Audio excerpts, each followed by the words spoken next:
Welcome to the Post Credits Podcast, where we talk about movies after the credits roll. My name is Jesse, I'm Max. And I'm Logan. and today on the weekly spoiler review, it's bad, it's really, really bad, because we are discussing Antoine Fuqua's new biopic on Michael Jackson, aptly titled Michael.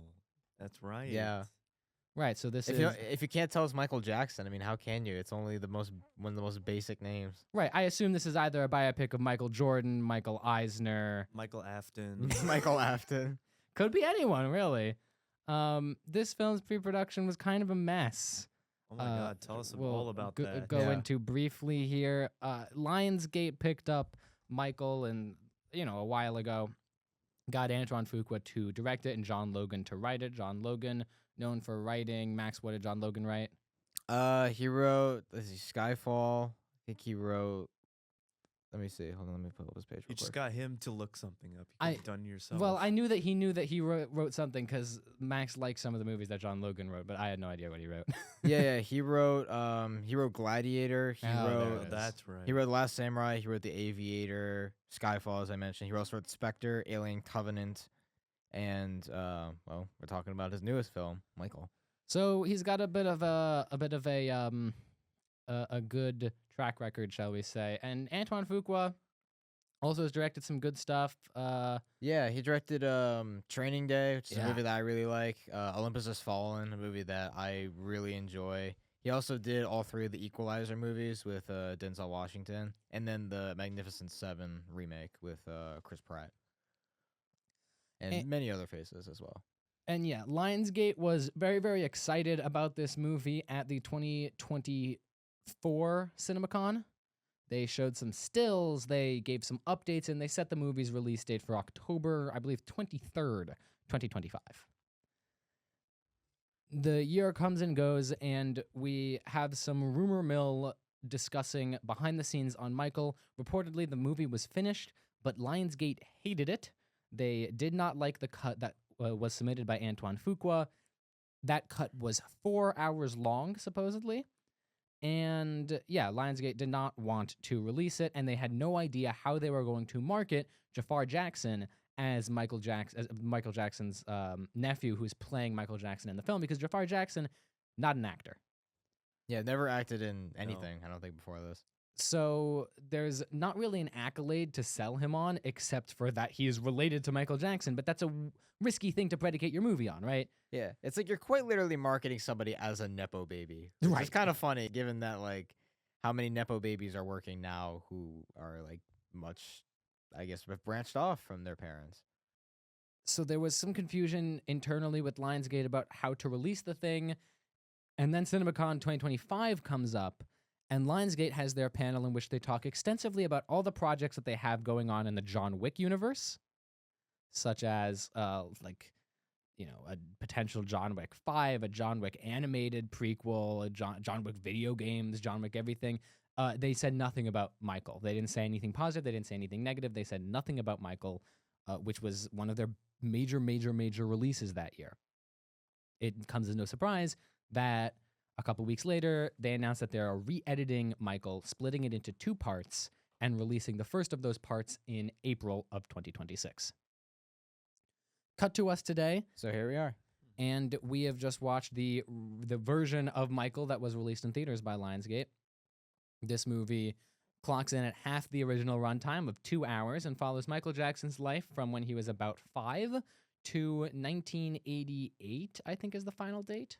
Was he 5 in that first scene? He was younger. He was like, no, not younger. Younger, He was jeez. older. He's No. running around in Pampers at that He point. really was a. He was like, Yeah. it was like 8 to 12 was 8, around that yeah. line. And It's like he had to lie about his age. well, him he had to being lie to 8. seem younger. Yeah. Yeah. Because he was actually like 10, or So- 11, but he had to lie to make him 8. Yeah, doesn't the movie start in like 1964 or something? Is that the It's in date? 66. Scary 66, okay. Indiana. But before we get into that, we have to ask the question, because there's a question that we have to ask. That is right. How did we all hear about Michael?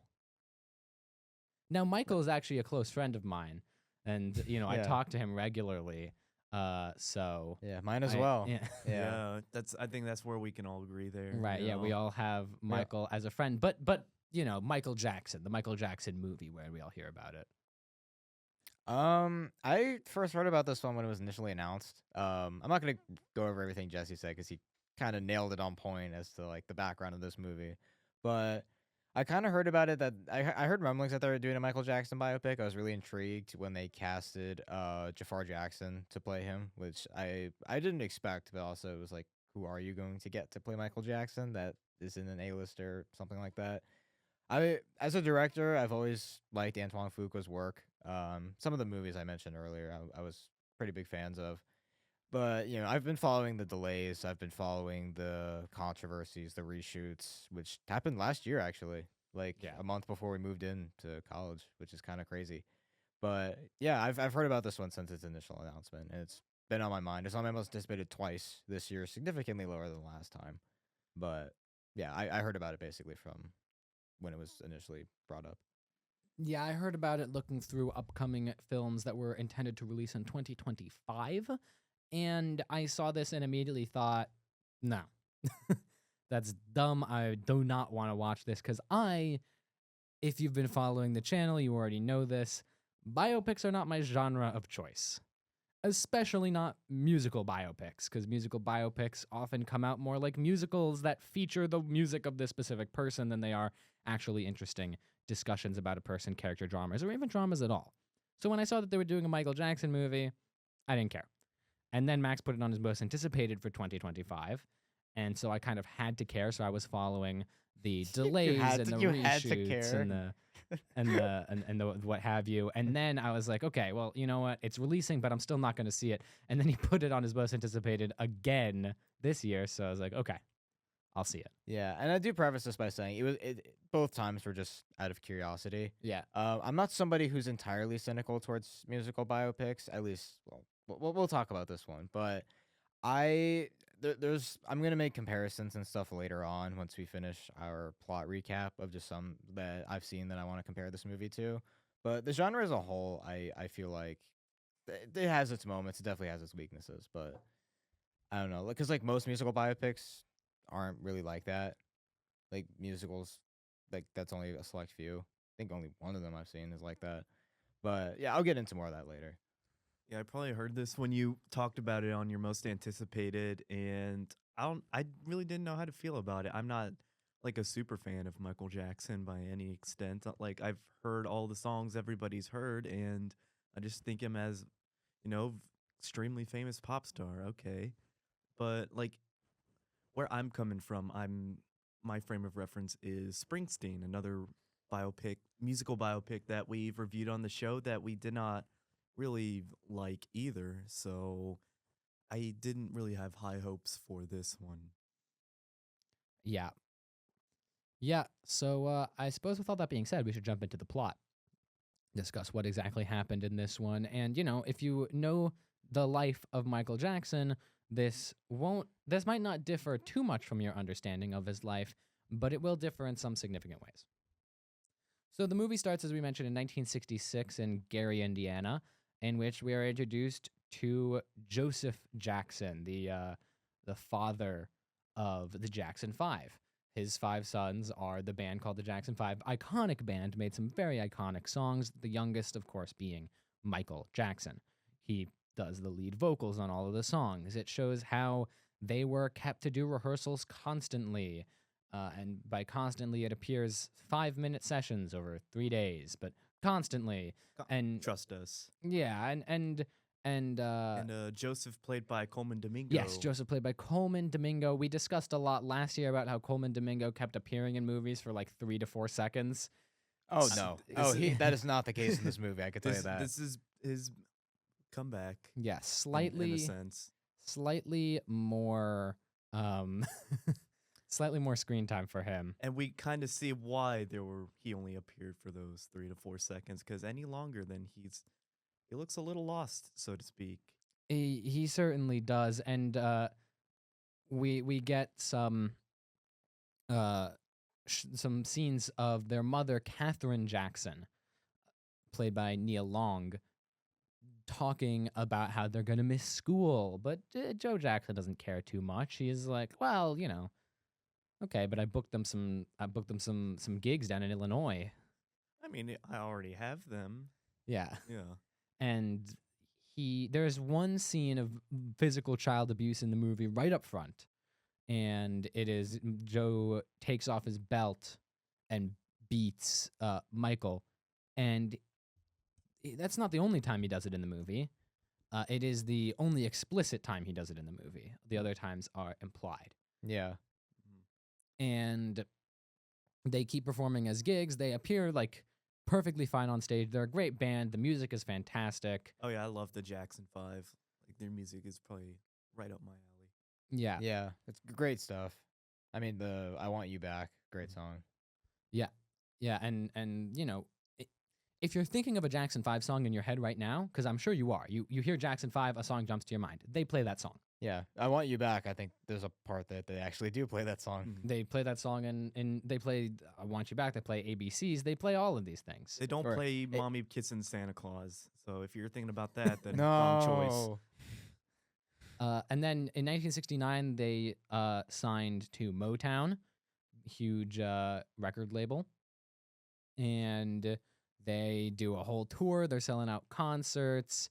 They moved to Encino in California, and a couple years later, Michael is now fully grown and considering a solo career. All right, we're about 15 minutes into the movie. All right. Yeah. It's at this point where it's just like it I'm sure there's something we'll say later on, but it's just like it tries to tell such a big story about Michael Jackson's life. But especially at this part, like you don't really get a sense of what his relationship was like with his siblings. It's very like spread out or compact. Yeah. Compacted into 2 hours, but it feels like too spread thin to gain anything of substance from any particular point of his life. Yeah, exactly. Yeah, and I think Oh, it's sorry. I think it's also important to note too that they are the Jackson brothers in this movie. Janet Jackson did not want any part in the movie whatsoever. so every member of the Jackson family, including Latoya, is represented except for Janet Jackson. Janet Jackson explicitly asked not to be in the movie. Yeah, it just kind of feels like one of those parts that they threw in the movie just because it happened in his life, not because like if I was to again, common theme we'll probably say later, but it's just like, was there any conflicts with them? Did they ever fight? Was there stuff with his dad? Like maybe explore some of the things like We were see they the perfect family? Like of course not. we see one belting in the context of it's 1966, so like I don't really feel that he's being abusive. I just think that it's just a product of the time. You could explore more about the fact that they were pretty much used and abused in other ways, like they were overworked and And like overused, in Yeah. for lack of a better word. to clarify as well on that point, Joseph Jackson in real life was a horribly abusive person. They, even beyond the overworking and the using of his children for his monetary gain, the corporal punishment that he actually inflicted on all of the Jackson siblings was legitimately reprehensible. This movie brushes over that and treats Joe Jackson as a bit of a villain. Right? He definitely he's the antagonist. He's not a good guy, but it's very non-explicit what he does, and still the only thing they actually make reference to is the belting. Yeah, that's the only thing we ever see. I'm not saying that you have to show everything, but at the same time, it's just you don't really feel like there's too much conflict. It just feels like a guy who's just he beats his kid once, but he's the villain because he's pushing his kids a little bit too hard. But it's just if you know the true story about it, which I get, regardless if you know it or not, but it's just you never really feel a sense of like any tension. You don't really feel like you're getting a sense of Michael or his family. Like 10 minutes in, you see Michael and his brothers. They're not really that tired anymore. They're not really, feeling the effects of being overworked. Mhm. They seem fine. Yeah, it's in the movie. It's like show us his state at that time that like maybe he carried with him for the rest of his life. To where it's like maybe that explains for some of the actions that he has. That's just like he was pushed so hard when he was younger. Right. And we'll get into this a little bit later because that's a connective thread that permeates through the whole movie. But ultimately, this movie wants to have it both ways because the music that Michael Jackson creates is seen as the triumph of Michael Jackson and the product of Michael Jackson. but it is also that music is exactly what Joseph Jackson wants. Exactly. That's Mhm. his end goal is for Michael Jackson to make the music that the movie treats as a triumph. Yeah. But let's discuss how Michael ends up making that music. In 1978, he signs with Epic Records for his first solo album, Off the Wall. That was quick. We skipped about 9 years there. Hmm. And Michael wants to continue doing his solo career, but Joseph Jackson wants him to tour with the Jacksons. And this is something that is a source of conflict that was very clearly cut out of the movie. That would have been a more significant plot point. But the idea is that that Joe Jackson mentions it offhand that they're touring as the Jacksons and not the Jackson 5 because Jermaine Johnson went off to do his own thing. And he split off, and either he refused to move with them to Encino or refused to sign to Motown, or something happened. I don't actually know what, but something happened such that Jermaine Johnson is no longer part of the Jackson 5, so they're touring as the Jacksons. That's very clearly cut out of the movie because they make reference to it as if it's something that you should already know. Yeah, and it kind Yeah. of just feels like he just disappears, and it's also even more ironic when you realize that Jermaine Jackson is the father of Jafar Jackson, who plays Michael Jackson in this movie. Mhm. So it's like, are we trying to hide something here? Like, why is that touched upon? Like, what's the point? Right. I thought this movie was about Michael.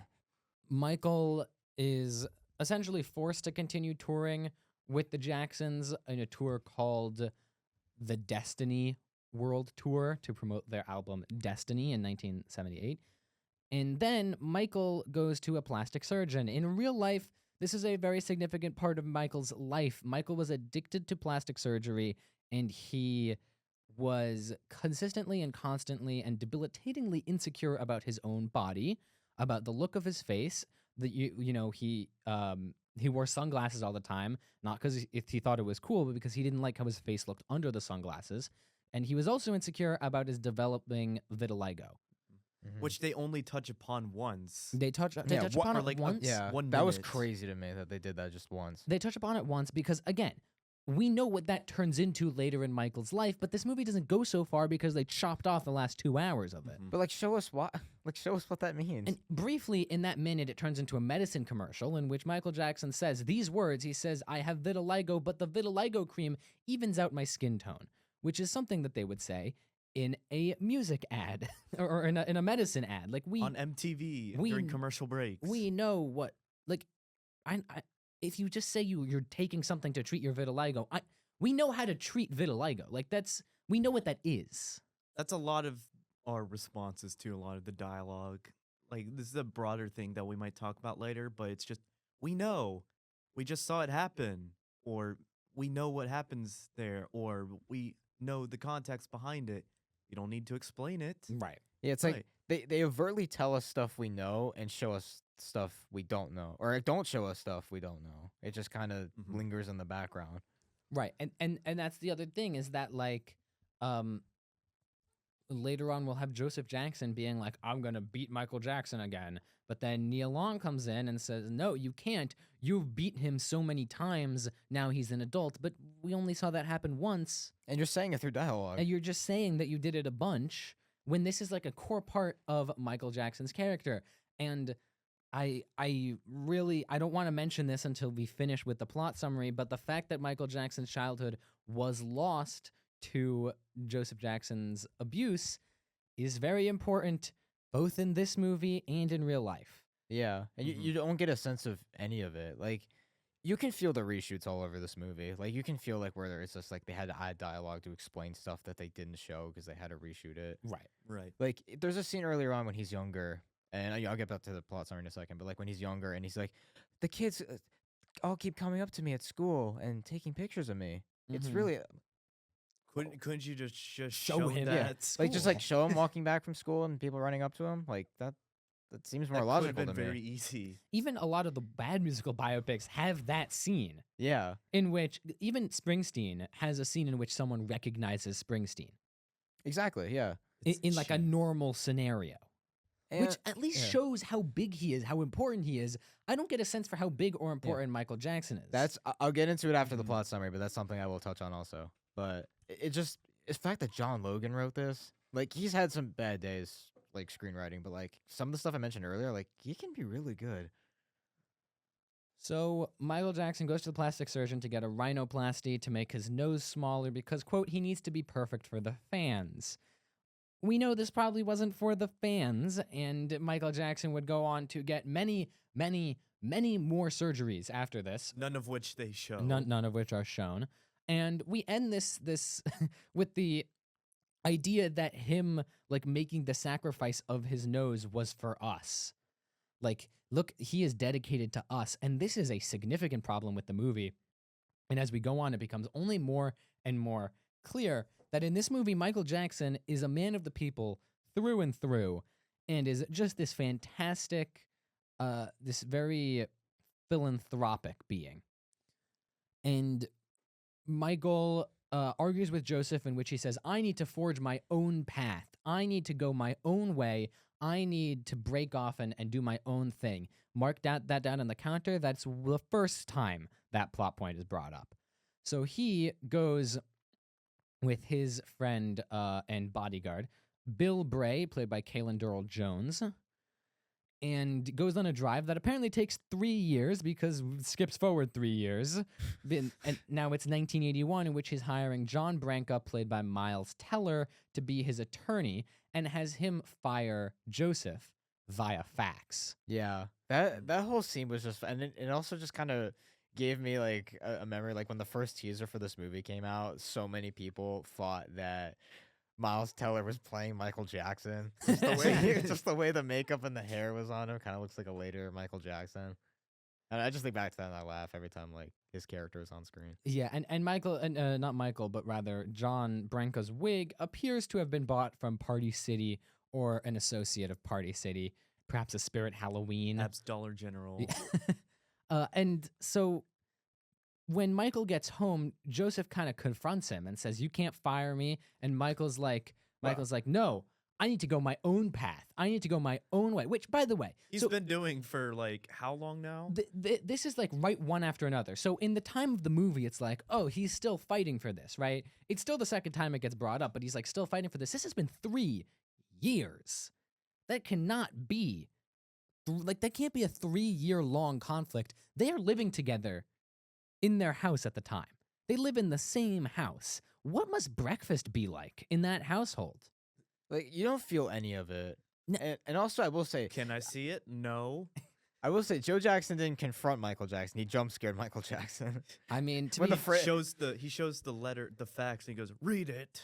Yeah, He goes, "Just wasn't Michael read getting it." like ice cube? he says, read it. And like, why? Just read it.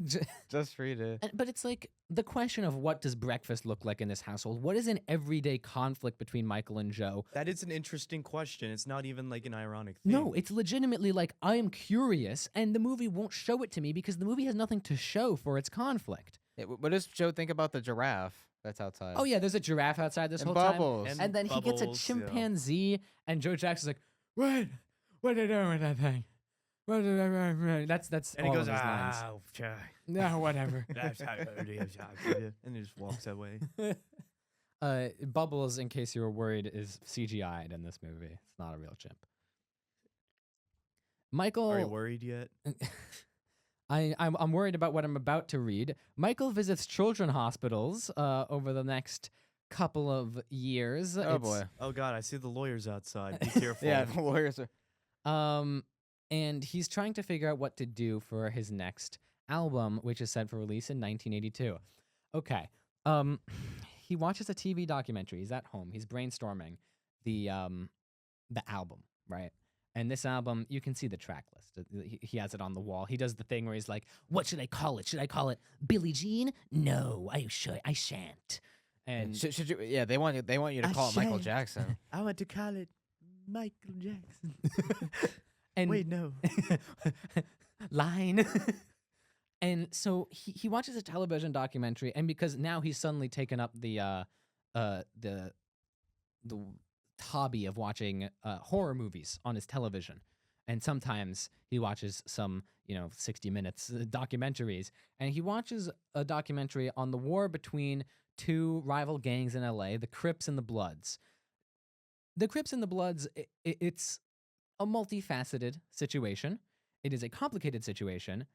This movie is not at all interested in that situation. It's interested in Michael Jackson. It's interested in Michael Jackson. And look, that and saving the world. essentially, right? And there is one fact. There is one fact that is stated about the Crips and the Bloods. The Crips were blue, and the Bloods were red. And Michael is talking to John Branca, or I believe John Branca at the time, and he says, I want to make an album that's going to unite people. So what he does is he invites all these... He goes to the hood. All of these Crips and Bloods... He basically goes to the hood, all these Crips and Bloods to an empty soundstage, right? And he also mentions in this monologue that he wants to create short films based on his music. What's the significance of that? Well, I mean, obviously he would end up doing music videos. Yeah. If he was like, what's the significance? He did it in real life, and we're making a movie about it. Go with it. It's such a weird scene for like these like hardcore gangsters to be like, oh my God, it's Michael Jackson. Like, Well, wow, it feels look, like it's Michael Jackson, guys. In his Okay, wait. his Don't, red coat. Okay. By the way.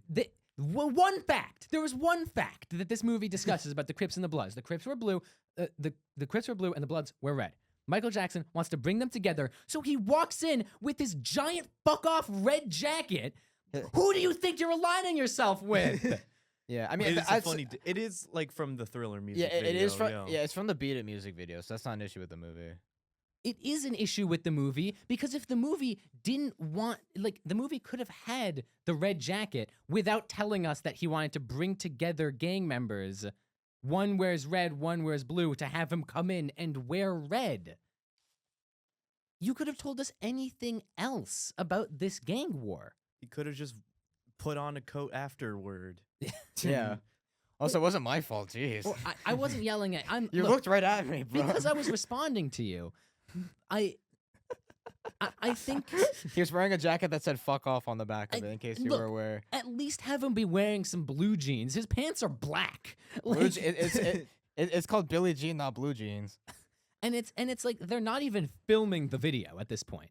They're rehearsing the video. They're rehearsing the video, but Michael Jackson isn't even clear. He's just like, "Oh, y'all want to be in my short film?" And they're all like, Yeah. "Oh yeah, I know what that entails." Gangster. Yeah, and so that happens, and then he's making a music video to his song, Thriller. That we see most of it because they just refilmed it. That's it. And it's like he's filming it, right? And there's like one like camera movement, I guess, that he wants to do. It's like, how did that camera movement come to be? And the answer the movie provides is Michael Jackson walked up to the DP and said, "Can you do this camera movement?" And then He the said, DP yes. went to the director, and the director said, "Okay." And then it plays Conflict solved. And then it plays the Thriller music video. I'm assuming you've seen the Thriller music video. If you haven't, watch it. It's a great music video. Yeah, and not only that, it's one of the greatest short films ever made. And you can see it for free. Unlike this movie, which I paid a net $13 for. Yeah, I mean, it's like the Thriller music. It's like legitimately one of the greatest short films, like period. Like I know it's a music video, but like as a short film, like it has like a story to it. Like it's really fun. Yeah, no, it's a great video. This is the part that made me realize I did spend $13 on this just to see a YouTube mix of, like, as I said during the Instagram post, which please check it out. Yeah. Why should I pay money to see just a music concert or a depiction of a music concert with maybe some nothing in between of just Jafar Jackson running around and Coleman Domingan going, "Ugh." I'm not interested. Right, and then Michael Jackson names his album. It's called Thriller. Can you believe it? It's called Thriller.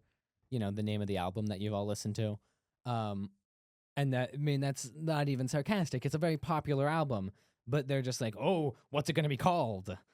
And so he released. And the audience members, I know what it's called. I know what it's called. I'm sure there were plenty of people in our theater that did that. You know, and a lot of Michael Jackson super fans, all 12 of them in our theater. So they've essentially done performances of Beat It and Thriller, and there's one song that you're probably thinking of that's on that album that you're like, "Wait a minute, where's the performance of Billie Jean?" Don't worry, Because immediately after, it becomes a concert film of him just singing Billie Jean. And it's him on stage going, Billie Jean. And then it's like his feet, and he's going like, because he's Michael Jackson. And then it's the crowd, and they're all going like, oh my God, I love you, Michael Jackson. You paid $13 for this.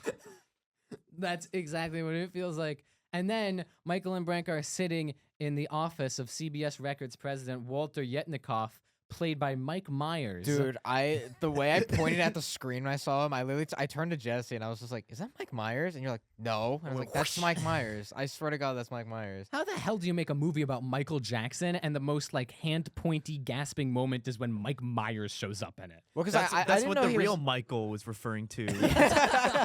Michael Myers. wait, not. Oh my God, That was his theme. That was Michael Myers' theme. voice crack and all. Yeah. But yeah, like seeing that in theater, I was like, "That's Mike." I didn't know he was in this movie, and I was like, "Is that Mike Myers?" Yeah. And then and With a thick New Jersey accent, like thicker than my grandmother's. now, to be fair, this highlights an actually important aspect of the music industry at the time, which was MTV, which had been playing music videos for a while now. You know, music television. They play music videos. Had a significant lack of representation of black artists on their show. They would outright refuse to put black artists on MTV. And that's the core conflict here. Is Michael wants the Billie Jean music video or performance or whatever it is to be on MTV. And Walter Yetnikoff says that's not possible. MTV doesn't take black artists. Now you might be thinking, wow, what a complex issue that says something about our society that, you know, that could be used for some significance about the modern day, about the rejection of black art in the modern day. Because again, this is a period piece, but you should be saying something real about the today, right? And so, you know, this could be a core piece of conflict for the rest of the movie.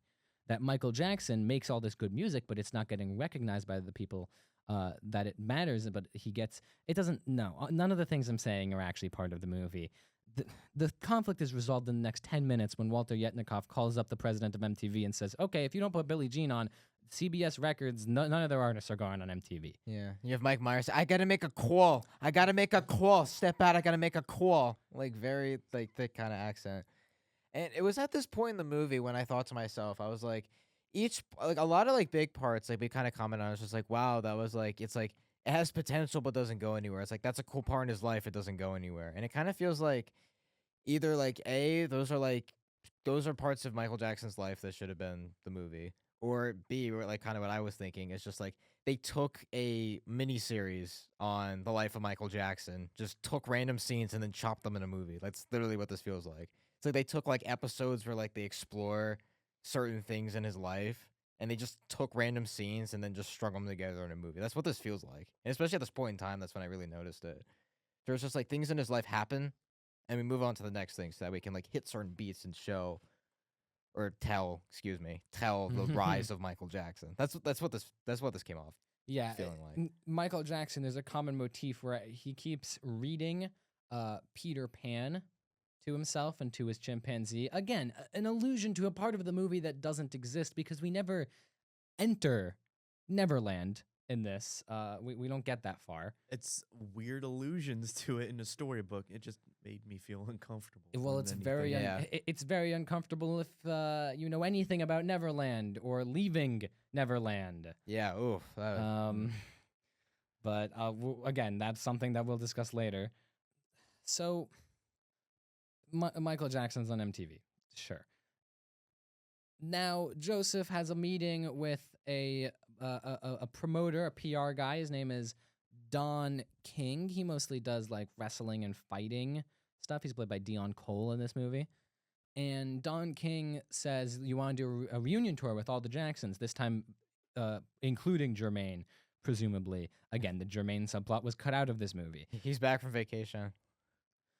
So that he wants to do a reunion tour, and Don King says, I can get you a deal with PepsiCo. Okay, if you know anything about what happened on the Pepsi commercial with Michael Jackson, it's not great. They are filming a commercial. They want to move Michael Jackson so that he's somewhere, but the pyrotechnics goes off wrong and a spark lands in his hair, lighting his head in flames. This is the longest conflict that doesn't get resolved for the most amount of time, and it lasts for like 5 to 10 minutes. Yeah. Yes, and this is excusable, but the CGI fire looks like shit. Especially in like slow motion. It's and you're really like, "Ah." it's really bad, and that's the biggest weakness of Jafar Jackson's performance, because Jafar Jackson does a really good Michael Jackson, but he does a really good Michael Jackson imitation, right? He's got the movements down. They feel like Michael Jackson is moving. He's got the voice down. He sounds like Michael Jackson talking. He's got the mannerisms down. It feels like Michael Jackson. It's an excellent performance in that regard. As soon as it asks him to do something dramatic, he's out of it. When he's falling down and screaming, I didn't buy it. No. So Michael now has third-degree burns, and this is where Joseph Jackson it becomes a little cartoonish Little villainy. cartoonish, little twirly mustache. Yeah, Disney he's villain. like, I need him for the tour. When's he gonna start touring again? Meanwhile, he's lying in the hospital, like half dead. He's about And- to cry, Yeah. guys. It's so sad because Michael Jackson is now more philanthropic than ever because Right. he visits all the sick kids in the he hospital. visits all the he's in. sick kids. See, He's doing on their level. He's right? doing more than just. You're really pushing it. Yeah. Deep breaths. It's okay. He's giving toys to these kids. He's sitting by their hospital beds, and he says that all the winnings that he gets from the settlement with PepsiCo over the incident will go to the burn center. And then he agrees to tour with his siblings. Cut to the end of the tour, and he goes on stage and he says, "This is the final tour. And This is it. This is Joseph Jackson goes. This is No an one au- can this see is- that, This but is an audio imagine- podcast. Imagine, Imagine the Adam Rose face mouth open Instagram ad that you've probably seen. He just goes. He's just like. He just goes, "What? "Oh, what? You what?" can't do. You can't do that. You can't." After all these wins and successes that I've had up to this far, you mean I can't get any more wins and successes? Right. This is terrible. And that's the thing. Joseph Jackson says to Catherine Jackson, like, if Michael doesn't go on this tour, I will lose everything. So you might imagine that the proper sense of catharsis would be that he doesn't go on the tour. Or if that's not the sense of catharsis, then move that scene to like the middle of the tour. Be like, oh, I've spent so much money on this tour. If Michael Jackson doesn't agree to go international, we're going to lose all of this. That's how you defeat the villain. It's a shitty way to do it because he's just saying something and then it's prophecy, but it's at least a way to do it. But Joe Jackson, at every turn in this movie, gets what he wants. And in that final scene, what's the big sticking point of Michael to Joseph? What's the big kicker? What is the winning argument that Michael Jackson makes to distance himself from his abusive father forever? I'm tired. I'm going to bed. I'm going away now. Goodbye. His argument is, I need to start going my own way. Oh my God. We're back. This movie restarts every 20 minutes. Every 20 minutes, it's a new thing happening. There are no through lines here. There's no even Joseph Jackson disappears for like an hour and a half here.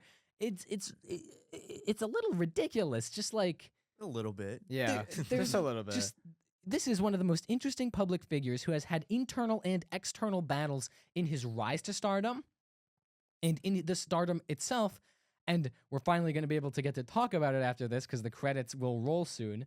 But he's had internal and external battles, legal battles, physical battles, mental battles. All of these things are not in the movie.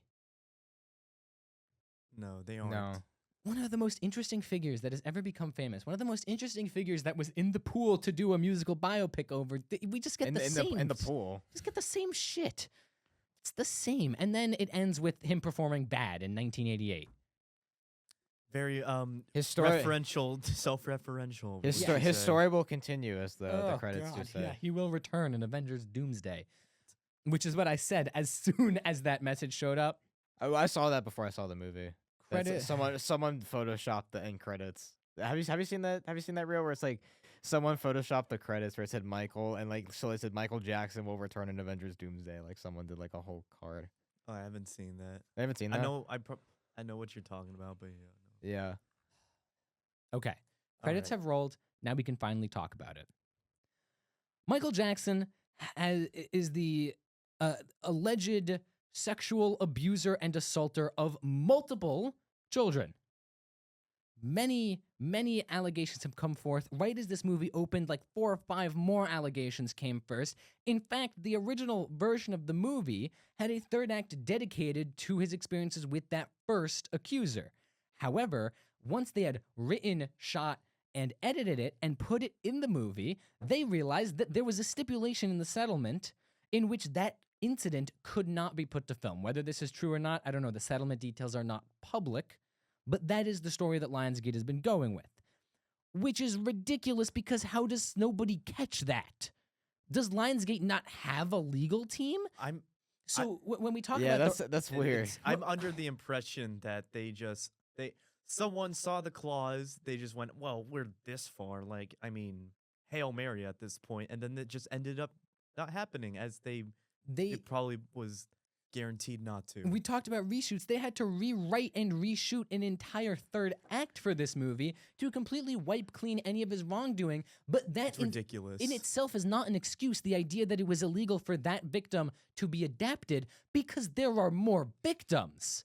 There was a whole movie about the victims, a 4-hour movie, might I add. Speaking of the original cut of Michael being 4 hours, there was a 4-hour movie about these victims called Leaving Neverland. That's the true sequel to Michael. Yeah. Yeah. And that's where we end up at a really awkward position with this movie. Because this is about how heroic it is to have escaped your abusers without bringing up the fact that the main character is an abuser. And this is not a product of the fact that the movie cuts off at 1988, which, by the way, it doesn't have to. It spends way too much time on things that don't really matter to skip over the things that really do matter. But also, Michael Jackson is constantly seen interacting with children in this movie. It is beyond uncomfortable. He's at the toy store buying toys for these children. Signing autographs. Yeah, with baseball talking to cap and them. all. Yeah. He's in the burn ward leaning over these kids' beds. It is creepy. And you consider this movie's narrative suggests that because he lost his childhood to Joseph Jackson's abuse, that he puts on a childlike persona and takes naturally to kids who are big fans of him. But do you know who else takes that standpoint? The Jackson estate. That was the excuse for him inviting children without supervising adults over to Neverland Ranch and sleeping in the same bed as them. This was a thing that was known. People knew he was creepy. He had these really awful tendencies with minors. This movie skips over all of that in favor of supporting the PR narrative that was used initially to try to rescue Michael from that bad press. And then after the allegations of abuse, he still did it. He continued on and on and on until his actual death. Keeping in mind that that's horrible. It's not even the only thing that he did. He's constantly changing public persona as he grew older, as he modified his face more. There is one surgery, and it's viewed as a positive sign of his dedication to his art, to his craft, and to his career. That's not how it was in real life. That's not who Michael Jackson was. This isn't a movie about Michael Jackson. This is a movie about some guy named Michael Jackson that the estate has been trying to prop up as the real person for years now. For years before his death and for years after his death, his image has been wiped clean and whitewashed and brushed over and sanded down as much as humanly possible by the Jackson estate, and it's working. This movie has a super high rating from all the audiences that have seen it. People are going to watch it because Michael Jackson is this beloved public figure, but we're never watching Michael Jackson. We're watching a guy with the same name and the same musical talent who makes the same music, but is somehow completely unproblematic, despite the fact that he is consistently granted access to children without any sort of supervision. But it's okay because he's just such a good guy. It's bullshit. This movie's bullshit. It's contradictory, and it's one of the most offensive things I've seen this year. Like, do you think I'm stupid, Lionsgate? You think I don't know? That's my thoughts on Michael the movie. That's going What- in the compilation. Yeah, that is good. Yeah, that's going in the compilation. What did you guys think about Michael? Oh my god. Yeah, I'll let you start off with this one. I'm more mad about the money I spent. I'm gonna be honest. Like knowing and everything about Michael's tendencies, I could forgive that in turn just for the sheer fact that okay, it was good music. I'm still I don't like the guy for like what he did, but they showed the music. I spent way too much money on it. As I will say forever and ever, and yeah, I would give this 1 star if it weren't for again the music. Yeah, I mean, it's all done pretty well. I mean, Jafar Jackson is definitely a selling point there. And I guess, like, at certain parts, like, it is kind of fun to see some of the recreations of that stuff. And I guess I'll kind of jump off that a little bit. I will say this. If you're somebody who doesn't go to the theater every week like we do, if you're someone who goes, like, maybe, like, once or twice a year and you're a big Michael Jackson fan, you're most likely going to have a different experience than we did. Like, if you're scared of, like, oh, is the movie really that bad? It's like, that might not be your experience. I mean, I have talked to people who did like this movie. No, Depends on obviously- how you read it. Yeah. No, Yeah. obviously, like, all three of us, not spoil it for me, but all three of us will probably disagree with you. But I think it's also to be said that's just, like, not everybody will be so cynical to this movie. But also, in terms of my perspective, one of the things that really bugged me in terms of how they handled the life of Michael Jackson was, Michael Jackson is, not was, but, like, is the king of pop, which, for my money, if I was in charge of this movie, I would have called this movie The King of Pop, because I think that's a much more creative title. Because, Agreed. like, you see The King of Pop and you go, oh, Michael Jackson. Right. Michael. What was the next one? Michael 2? Was it going to be called Jackson? Jackson. Yeah, it's going to be called Jackson? Like, it doesn't make sense to me. And he, like, we kind of talked about, like, he was just such this public figure, both the good and plenty of controversies and the bad. But it's just, like, you never see either side of it, and you just never really feel, like, how much of a staple he was as a singer, and you never really get a sense of who he was as a person. Both how he got there, as well as in a sense, you don't really see the actual, like, behind the scenes, what he was actually like. We see 1 or 2 bits of everything that you think in your mind makes Michael Jackson. Michael Jackson nicks all the Allegations, controversies. all that Yeah. stuff. But like, Michael Jackson is kind of like eccentric in his, spending habits. We see him buy a monkey. We see, Michael Jackson is good at singing and dancing. You get that. You think Michael Jackson as this guy who is very philanthropic and, not going further, but that if that's your view of Michael Jackson and you're like such a super fan that you kind of push away that sort of stuff, that's exactly what you're going to get. But it's going to be in such little quantities that it really doesn't matter anyway. Yeah. Yeah, and I think the animals as well, like, tie into this movie's blatant misunderstanding of who Michael Jackson was. Yes, he had all these animals. He had, a chimpanzee. He had a giraffe.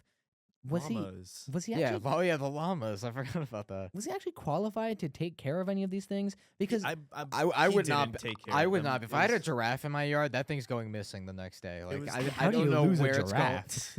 Well, I don't know. Sticks But I'm gonna be like in the house. I'm not gonna be watching a giraffe. What if it like runs away? And that's the thing. There's It no goes to another tree. there's no Probably hint. the giraffe handlers that take care of it. There's no hint of mismanagement at the Jackson estate as to these wild animals. There had to have been mismanagement because you can't keep a giraffe on suburban property and keep it well fed and well maintained. Or a monkey or inside. a chimpanzee inside. Like all it does, like the most damage that it does is that it knocks an album cover off a coffee table. That's it.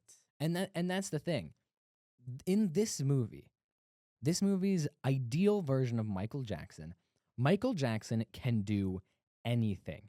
But more than being able to do anything, he has permission to do anything. Yes, there is a sense of triumph when he overcomes his father, though he never does in this movie. Joe Jackson wins at literally every turn. The only thing that Joseph Jackson didn't get in this movie was excess. That's the only thing that he missed out on was the second international tour with Michael Jackson, Yeah. which wasn't necessary to his success. He still toured with Michael Jackson for a year and a half, 2 years. In addition, Michael Jackson, he can overcome his father, and he has permission to do all of these other things. He can be philanthropic. He has permission to enter children's, private wards Uh-oh. without any supervision from anybody, including the people that are assigned to watch him. They don't necessarily supervise his interactions with children. It's a horror. This is a horror movie because every Yeah. time he gets close to children, you're like, oh no. Oh no. Oh no. Oh, Oh no. no. No. Or like when Neverland first came up, I remember the gasps, the gasps. Wow, gasps. the gasps in our theater. And he has permission to bring children to Neverland because he never had his own childhood. It all ties back to that same narrative of completely sugarcoating Michael Jackson. Yeah, Mhm. and that's kind of something I was gonna add as well. That this movie it really follows the pattern of a lot of the really bad musical biopics or music biopics, if you want to call them that as well. It's just like Concert movies, essentially. yeah. If you want to almost. see pretty much with a movie like this with the same amount of substance and the same amount of music, like in relative to one another, just watch The Last Waltz. Concert movie. That's all it is. Oh yeah, Just the music. Yeah. and like this movie, it's so hollow and it's just like it's so safe. Like it's just like it just portrays him in just such a still light. It's just like- creepy for that. Yeah, no, it's really creepy for that because like this is Michael Jackson we're talking about, and like the reason and I guess it's kind of on me too. Like I put this on my most anticipated twice, not just because I was like excited for this to be like a great movie, but also just because like I was curious just to see how it would turn out, just because they are whenever you do a film about someone that's interesting or someone that really catches your eye. In this case, it's Michael Jackson, and even like up until seeing it and just seeing just all the wild reactions online, it was just like I knew this was something I had to check out at some point. And unfortunately, yeah, it's not good. It's really not a good movie. No. And I do want to compare this to other musical biopics that I've seen. Primarily the other two, like Bohemian Rhapsody and Rocket Man, were two that immediately came to mind after watching this one. Where Bohemian Rhapsody was a movie like for a long time, especially now. Same director, right? A different guy. Different guy. Yeah, the director. What was the connection? I thought There was They, a both, just they Mandela came out in the affecting. same year, I think, right? no. Oh. There's between a Bohemian Rhapsody and this. there's Oh, a producer. producer. yeah. Yeah. Like for the longest time, and even still to this day, I'm very critical of Bohemian Rhapsody. After seeing this movie, they both kind of have a similar problem where it's just like they're both more so in Bohemian Rhapsody. They're both so like formulaic. Like if you know the musical, like the biopic template, where it's like they start off wanting to become famous / successful. They have the point where they're on the rise. They make a mistake. They fall all the way down, and then they realize that maybe they shouldn't be so bad. Then rise back up to the top. That's the template right there. And Bohemian Rhapsody is like the safest possible template with, in my opinion, a performance that should not have won Best Actor.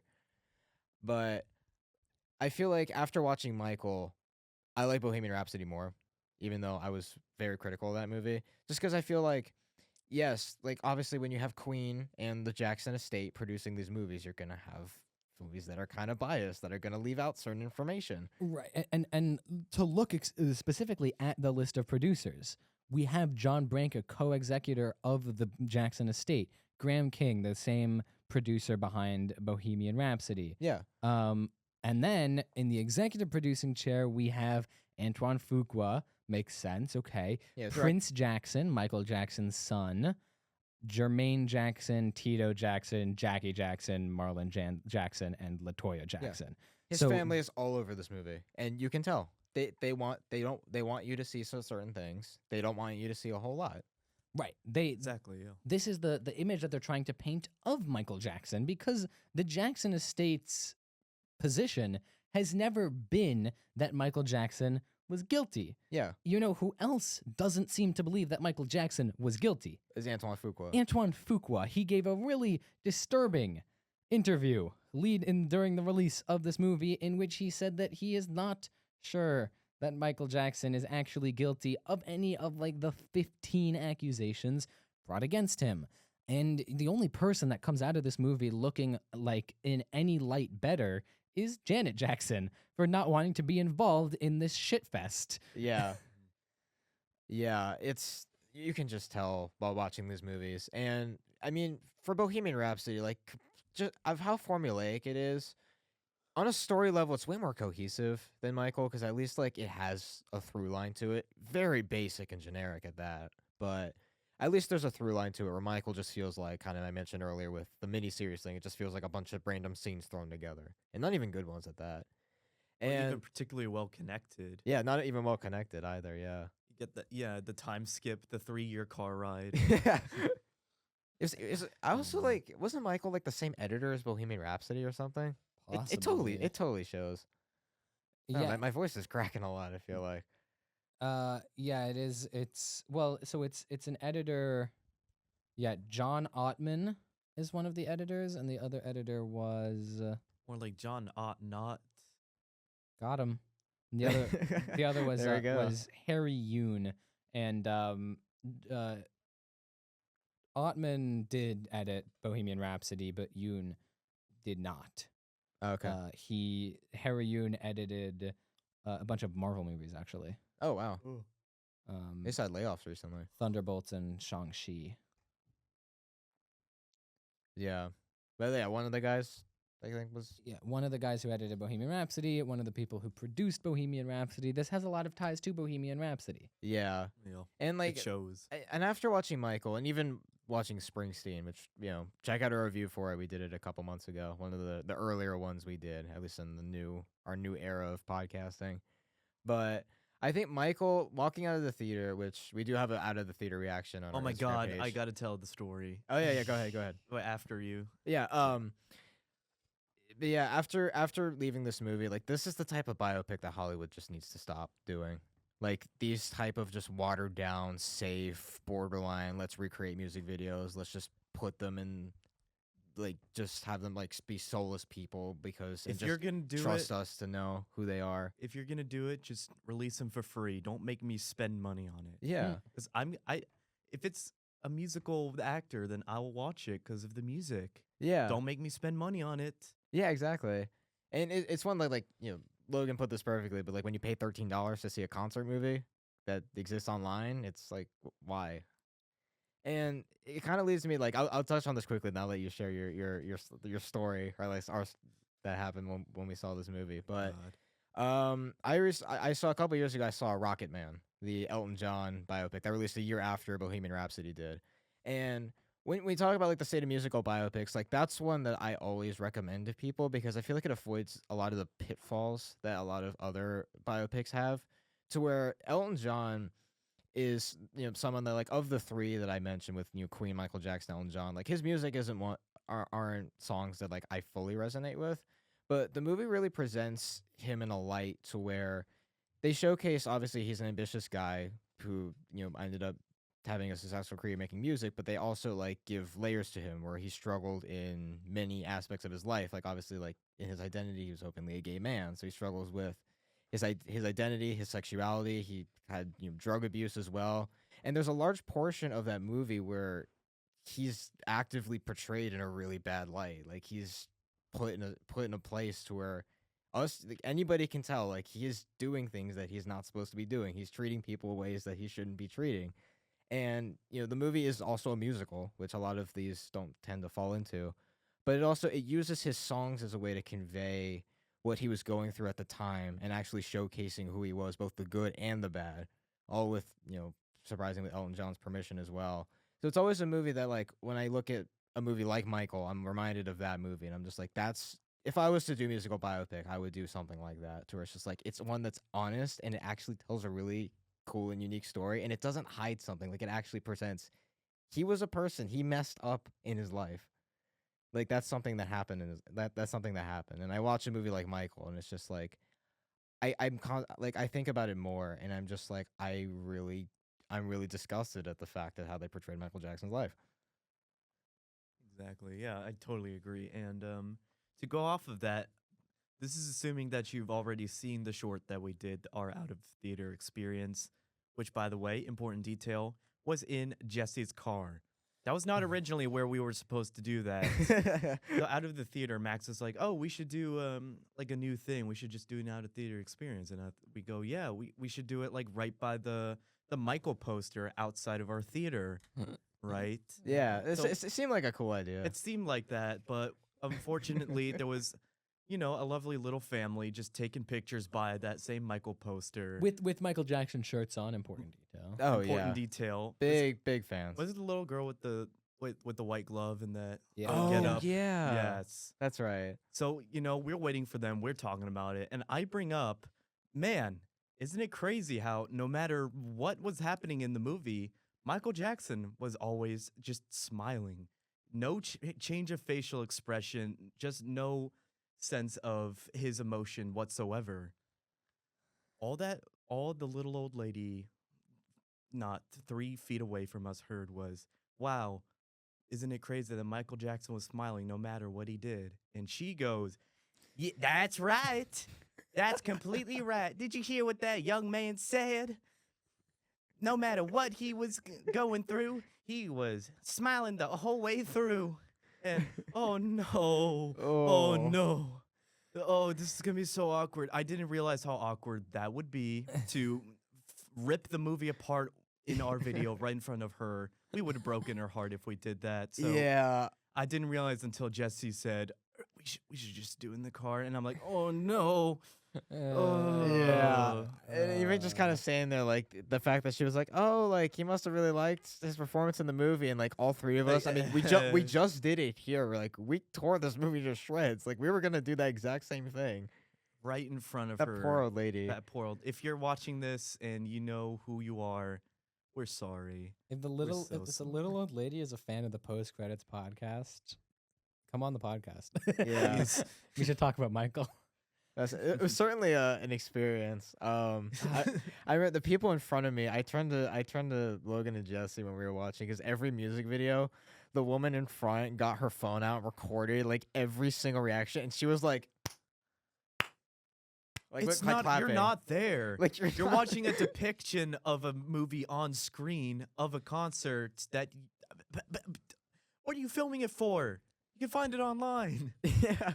And like I turned to Jesse and Logan. I was like, "Wait, she's filming, and then I heard her go, "Oh, this is my song," and I was like, "Oh boy." Oh right. Like I will say, like the Good for movie, you. as awful as the movie was, and all 3 of us mentioned, seeing it, I don't think I would have had as much fun if I saw it by myself. Like this Or is the type even of, not even in the theater. or not even in theaters. Yeah. Yeah. Yeah, and also it is true that Jafar Jackson in this movie, no matter what he's going through, is smiling. If he wasn't embodying the movements of Michael Jackson in such a fluid way, I would say he was made of stone, because he really Really. he embodies Michael Jackson, but he doesn't bring a lot to the role of Michael Jackson. Like He does- inspires the super fans. He inspires people to always smile. Yeah. Whether you think that's good for the movie's narrative or plot or his acting, that's up to you to for you to decide. Yeah, but- leave it in the comments whether yeah. you agree with the little old lady where or you're, with us. yeah, Mhm. yeah, definitely with let us. mean old us. Yeah, definitely let us know, because I know this movie's definitely been a polarizing topic of conversation, at least on the internet. But it also is kind of one where, like, I look at Jafar Jackson, it's like, for musical biopics, like, you expect the lead actor to be great. He is. But it's also, it does, I mean, he is related to Michael Jackson, so there's that. But, like, at parts, it does feel like a really, really good impression. And then I also, again, I think about Rocket Man. I think about Taron Egerton's performance, where Elton John specifically went up to him saying, "Don't copy me. Don't impersonate me. Do your own thing. Like, I'm the character that you're playing. You're the actor teeing off. Like, don't do an impression of me because you won't stand out." And you watch that movie, and like I thought he did a really good job. And the fact that he didn't get nominated, and Rami Malek not only did and won for Bohemian Rhapsody for lip syncing his songs from Queen. I don't think lip syncing is necessarily the issue there. Yeah, that's just he like, I don't- doesn't- He's not very good, because some actors are good actors that can't sing. Yeah, Huh. yeah, fair. Who played the kid, Michael Jack? Uh, Little Michael That kid was Jackson? good. Young Michael Jackson in this movie is played by Giuliano Cruvaldi. Like, I would watch a Jackson 5 biopic just off of him. Giuliano Cruval. Apparently, he voiced someone in one of the dubs of Arco, Oh, really? and he plays a character in The Loud House. So, Oh. I used to watch that show. Incredible singer. Yeah, Yeah, I don't know how much this. I assume the singing was live.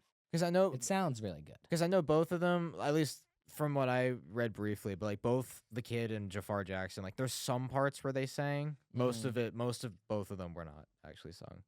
Oh. I paid $13 for that. $13 for a concert or a concert movie. You broke my heart. You broke my heart with that fact. Yeah. So this was the little old lady's heart. This was pretty bad. You know, there's movies that I enjoyed less watching this movie. This was certainly more fun to watch than a movie like Lee Cronin's The Mummy. Yeah, Check that out. Is it out yet? It will Will be. it be? It will Okay. be. But it is more offensive to watch than something else like perhaps like a Scream 7, Perhaps Mercy even? perhaps even a Mercy, maybe. Wow. Maybe. Maybe, That's a maybe. maybe. I mean, Maybe. you know, Okay, yeah. look, it's about weighing whether you think the pro AI message of Mercy is worse than the Pro Michael Jackson. right, the message pro of Michael Jackson, the pro Michael Jackson Michael agenda. Maxon. I was Michael about to say, But- I'm not Michael Jekyll Jackson. Maxon. But Michael worse, just a sanding down of the legacy of a child predator that is present in Michael. And I'm not gonna sit here and play Pain Olympics with you. That's not really what I'm here to do. They're both pretty bad, but Michael, I feel like I got angrier about. Yeah. I mean, for everything both of you guys said, like, I know I haven't said a ton, like, commenting about it, but, like, at least for me, like, I agree. Like, I don't, Oh, yeah. I know I didn't say it out loud, but, like, I agree. Oh, yeah.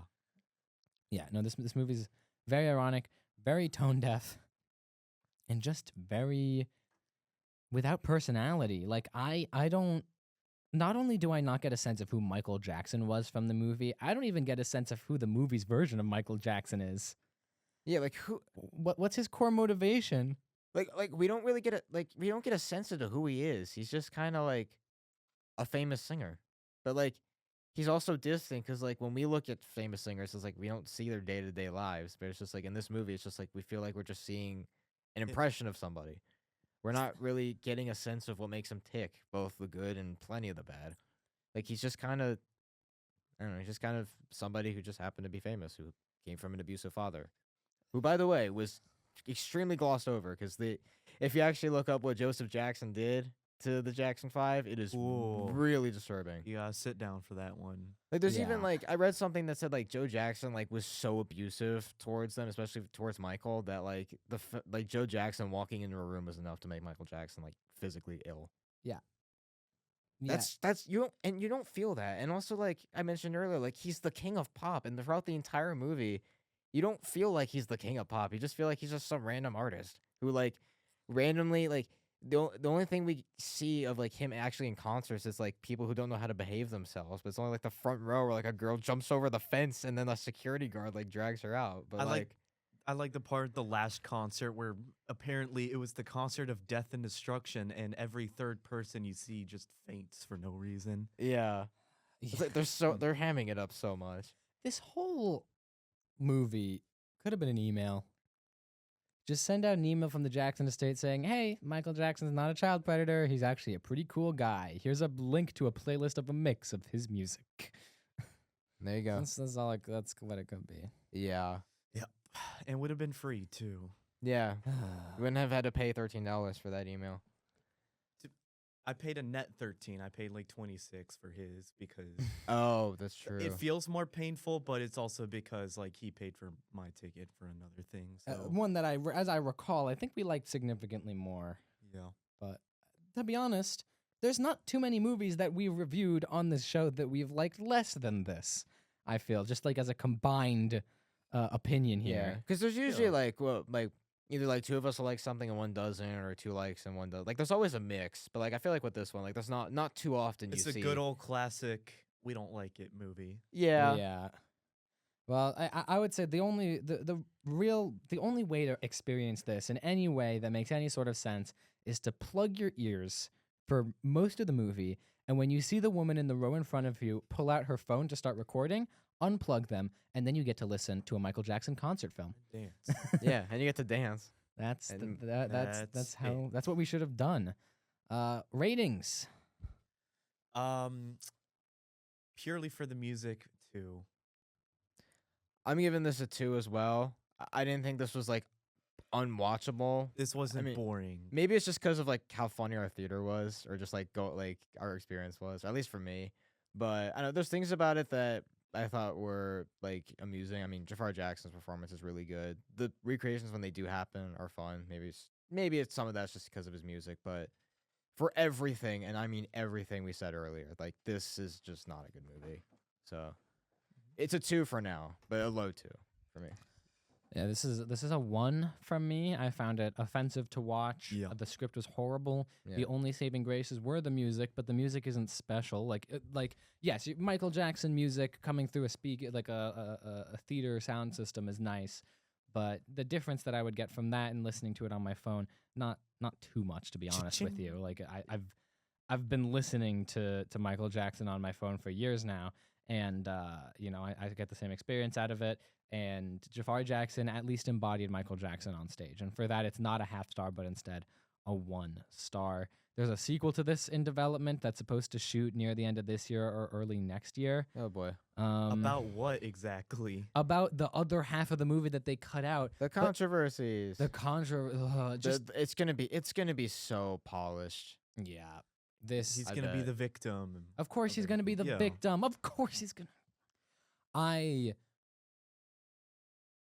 hate the idea of a sequel to this being made, because if it approaches the serious topics with any of the amount of just glossiness that this movie has, it might be one of the single most despicable films to ever be made.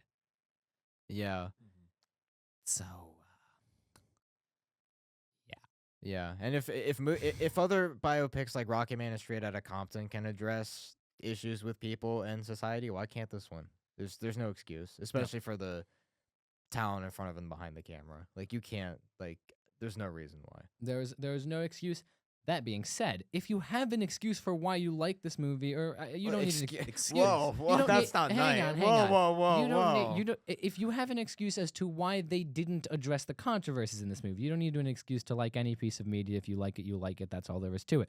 That being said, if you have any excuses as to why they didn't address the things that we said they should have addressed in this movie, leave them in the comments, and we will respond to them on a future episode of the Weekly Spoiler Review. Or anything else that we'll agree with, or Jesse will agree with.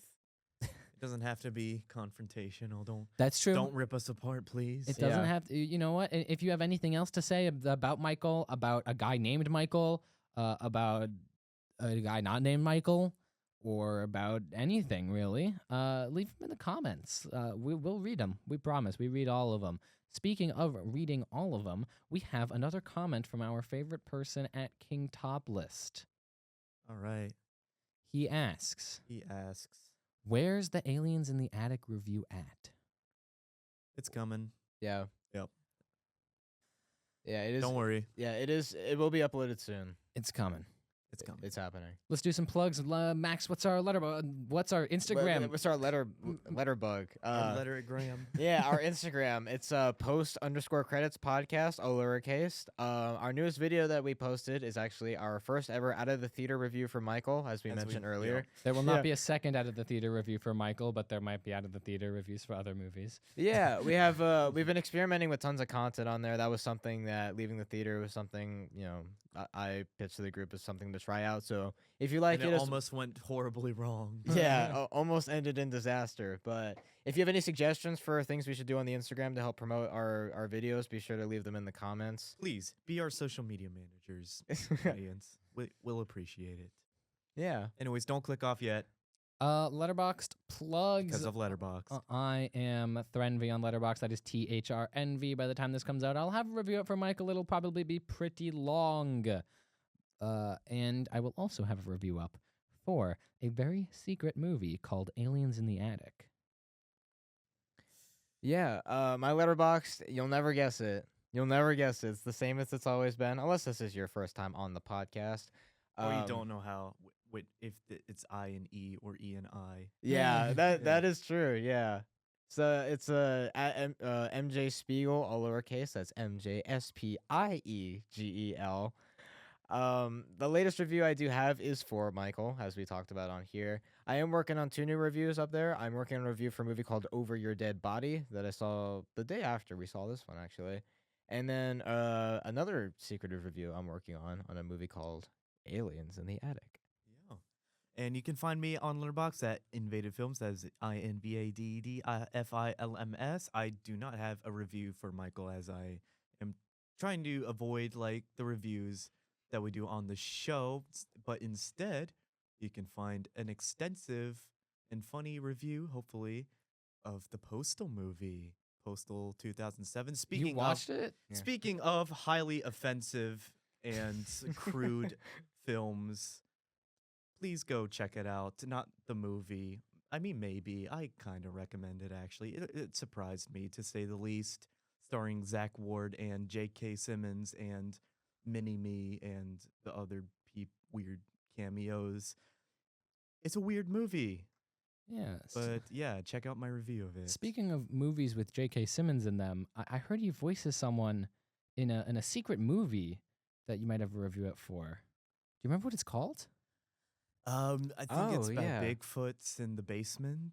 I'm guessing. Am I close? A little bit, Yeah. bit. You're gonna want a little bit more elevation. Oh, Okay. maybe Vampires in the Vents?